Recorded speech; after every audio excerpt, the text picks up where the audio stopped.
jadi hari ini kita bakal belajar tentang peluang kejadian majemuk. Biasanya pas SMP dulu pernah belajar peluang juga kan? Pernah, Bu. Tapi pas itu tuh kejadiannya cuma satu. Nah, sekarang kita mempelajari peluang yang kejadiannya itu lebih dari satu. Nah, adapun tujuan pembelajaran yang akan kita capai pada hari ini, yang pertama adalah peserta didik dapat menjelaskan definisi peluang dan kejadian majemuk. Adapun untuk mencapai tujuan pembelajaran tadi, tentunya kita harus melaksanakan pembelajaran sesuai dengan alurnya. Yang pertama, itu akan ada pemberian motivasi, dan terakhir sebagai bentuk memvalidasi bahwasanya Anda dan Ibu ini sudah paham, maka kita akan mengadakan kuis. Nah, kita masuk ke sesi pertama. Motivasi. Biasanya kan banyak yang mikir, matematika tuh ilmu yang membosankan, menyeramkan, karena semuanya hitung-hitungan. Tapi tahu nggak sih, dalam kehidupan kita sehari-hari, itu tuh kita sering berkaitan sama peluang. Contohnya apa? Pak, anak-anak Ibu familiar nggak sama kata-kata peluang? Biasanya dengar di mana kata-kata peluang? Peluang keterima kerja. Nah, iya, apa lagi? Benar di mana? Sering masuk peluang. Nah, iya. Jadi itu Jadi itu merupakan kemungkinan yang akan terjadi ketika kita menjalani sesuatu dalam kehidupan kita kan? Iya. Nah, itu berkaitan sama peluang. Jadi belajar matematika ini belajar tentang hal yang ada di sekitar kita. Selanjutnya apersepsi. Kita akan mengulas kembali materi yang pernah Anda dan Ibu pelajari untuk agar tercapainya tujuan pembelajaran kita terkait peluang kejadian majemuk ini. Nah, pas SMP kan sudah pernah belajar peluang tuh. Masih ingat nggak peluang tuh apa sama gimana cara-caranya? Boleh, Adik? Peluang tuh kemungkinan terjadinya suatu kejadian, Bu. Benar. Lalu bagaimana cara mencari peluang? NA per NS dulu. Apa itu NA? NA itu peluang anggota kejadian A. NS itu banyaknya titik sampai. Untuk mencari peluang A, maka jumlah anggota A dibandingkan dengan jumlah anggota Sama. Berapa jumlah anggota kejadian A-nya? 3.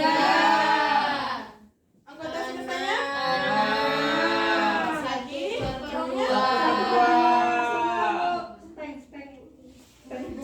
Apa Dina? Oke, jadi setengah ya. Jadi ini kita sederhanakan karena dalam matematika itu kita harus menyederhanakan sesuatu. Kita nggak belajar yang ribet-ribet. Nah, berarti dari sini ingat ya, kalau perlu dicatat nih, PA itu sama dengan NA per NS. Oke, pintar. Apa sih itu peluang kejadian majemuk? Siapa tadi yang dengerin Ibu di awal? Ada terus nih. Kita ganti ke Delphi deh. Nanti Delphi tidak masuk, Bu. Kan nanti cuma keluarnya bentar. Ibu belum mulai materi tadi. Sampai 7 gitu. Delphi kok gitu sih? Oke, Delphi boleh tunjuk satu temennya buat bantu. Dina, Bu. Oke, Dina. Dina, apa itu peluang kejadian majemuk? Kalau peluang kan udah dijelasin tuh sama Ade. Peluang apa tadi Ade? Peluang tuh Kemungkinan terjadinya suatu kejadian. Ya. Berarti kalau misalkan dia kejadiannya majemuk tuh apa? Lebih dari 1, Bu. Nah, ya lebih dari 1. Berarti kalau digabung peluang kejadian majemuk itu adalah Peluang yang terjadi jika ada Nadia terus, Bu. Nadia terus, Bu. lebih kejadian. Oke, jadi peluang kejadian majemuk itu apa Dina? Peluang yang terjadi kejadian digunakan. Kayak mana Dina nih? Ulang ya, Bu. Oke. Peluang yang terjadi jika ada 2 atau lebih kejadian. Oke, benar. Jadi kemungkinan terjadinya suatu kejadian yang lebih dari satu. Karena konsepnya di sini kejadiannya majemuk. Nah, dalam teori peluang ada yang namanya peluang kejadian majemuk. Sesuai namanya, peluang kejadian majemuk ini adalah cara yang digunakan untuk menghitung peluang terjadinya jika ada 2 atau lebih kejadian. Berarti yang disampaikan Dina sama Nadia tadi benar nggak? Betul. Benar dong, Bu. Betul, Bu. Oke, misalnya kamu mau mencari tahu peluang dari munculnya angka 4 dan 9 pada dadu. Misalkan kita melempar 2 buah dadu nih. Kita mau tahu tuh berapa sih peluang jumlah dadunya itu 4 sama 9 gitu. Nah, kita mencari itu menggunakan konsep peluang kejadian majemuk.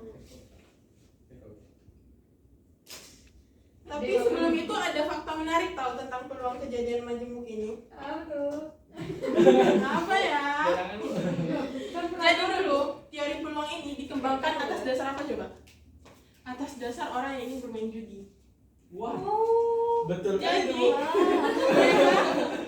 mereka mengembangkan teori ini karena ingin bermain judi. Jadi benar ya, matematika itu ada di sekeliling kita gitu. Namun lambat laun sesuai dengan perkembangannya, peluang ini mulai dijadikan cara untuk mengembangkan banyak hal seperti strategi. Karena pernah nggak anak-anak ibu nonton bola? Siapa yang suka bola? Nih sahabatan banget ya berdua. CS. Nah jadi kayak kalau misalkan pemain bola berusaha untuk memasukkan bola ke gawangnya, melakukan percobaan, berarti ada dua kemungkinan, masuk atau tidak gitu. Itu kan peluangnya. Ya tentu harus ditentukan strategi agar peluangnya tersebut terjadi gitu. Nah, kalau dalam matematika, peluang kejadian majemuk itu terbagi atas 4, yaitu peluang saling lepas, tidak saling lepas, saling bebas, dan tidak saling bebas. Nah, namun dalam pertemuan ini kita cuma bakal bahas 2 peluang kejadian majemuk aja, yaitu peluang saling lepas dan peluang tidak saling lepas. Belajar apa aja hari ini, Davi? Yaitu peluang saling lepas dan tidak saling lepas. Oke, pinter Davi. Iya, Davi. Udah mulai fokus ya dia. Oh, tadi kan alasannya kuese ya? Ketemu crush itu, Bu. Masya Biasanya dia Allah. tadi bohong. Memang kalau lagi di SMA ini lagi menggebu-gebunya ya perasaan itu ya. Enggak juga sih, Bu. Tapi jangan sampai lalai ya sama hal kayak gitu. Tetap harus fokus ya belajarnya. Ya, Bu. Jangan sampai urusan kayak gitu mengganggu pendidikan kita. Masa depan masih panjang ya. Hanya banget, Bu. Masya Allah. Mood booster, Bu. Nah jadi selanjutnya di sini kita akan bahas peluang kejadian saling lepas. Nah, Enggak, memang. nah ini memang beda. Jadi Memang sengaja, Bu. peluang kejadian saling lepas itu kalau misalkan kita ilustrasikan dalam diagram kan, ini dia. Jadi misalkan ini himpunan A, ini himpunan B, dan himpunan A memiliki anggota, begitu juga dengan Boleh himpunan nampak tuh, B. Bu.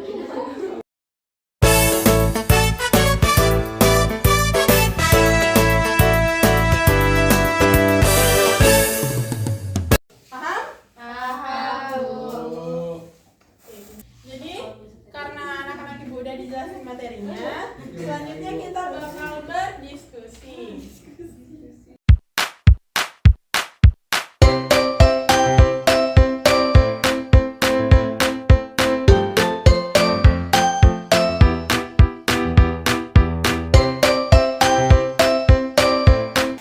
Oke, udah siap semuanya? Silakan perwakilan masing-masing kelompok maju ke depan buat membuka buat nentuin siapa yang masuk. Yuk, maju. Maksudnya? Baik, assalamualaikum warahmatullahi wabarakatuh. Waalaikumsalam warahmatullahi wabarakatuh. Yang lain perhatikan teman-temannya di depan ya. Jadi kejadian A itu kami misalkan dengan mendapatkan mata dadu berjumlah 2. Kejadian B dimisalkan dengan mendapatkan mata dadu berjumlah 4. Selanjutnya tentukan ruang sampelnya dengan cara mengisi tabel berikut ini. Ilustrasi persoalan tersebut dengan menggunakan diagram Venn. Oke, karena biru muda itu adalah yang menyukai bahasa Inggris 26 orang, kemudian yang menyukai matematika 19 orang warna abu-abu, kemudian gabungan keduanya berjumlah 5 orang yang di tengah.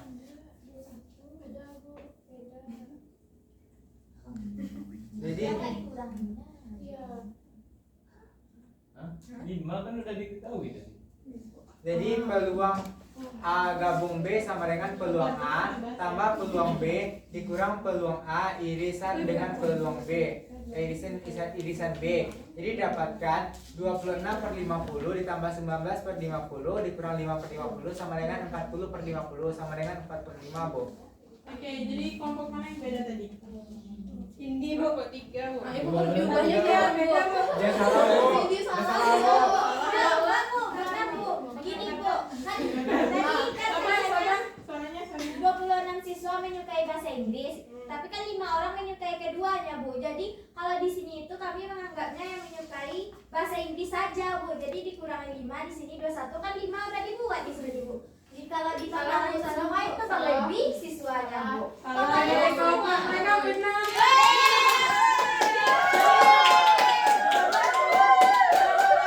Coba ada yang perhatikan ini satu bicara,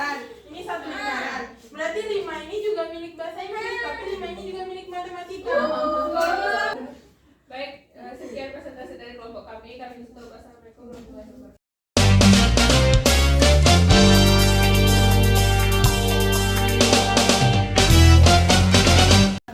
Oke, jadi kesimpulan pembelajaran kali ini apa, anak-anak? Jadi peluang itu adalah, dan karena tadi sudah kita buka dengan doa di akhir pembelajaran, marilah kita bersyukur. Silahkan ketua pimpin sesi bersyukur kita pada hari ini. Bersyukur mulai. Alhamdulillah.